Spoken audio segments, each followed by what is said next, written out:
الحمدللہ رب العالمین والصلاة والسلام علیکہ یا سید المرسلین۔ حاملان عرش یعنی وہ ملائکہ جنہوں نے عرش کو اٹھایا ہوا ہے، ان پر عرش کب بھاری ہوتا ہے اور کب جو ہے عرش الہی ہلکا ہوتا ہے۔ یاد رکھیے، عرش الہی اٹھانے والے فرشتوں کو حاملان عرش کہتے ہیں۔ رسول کریم صلی اللہ علیہ وسلم نے ارشاد فرمایا کہ اس ذات کی قسم جس کے قبضے قدرت میں محمد کی جان ہے، جب کوئی مشرک شرک کا ارتکاب کرتا ہے تو حاملان عرش پر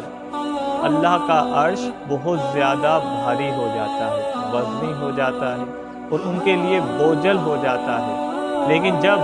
کوئی مومن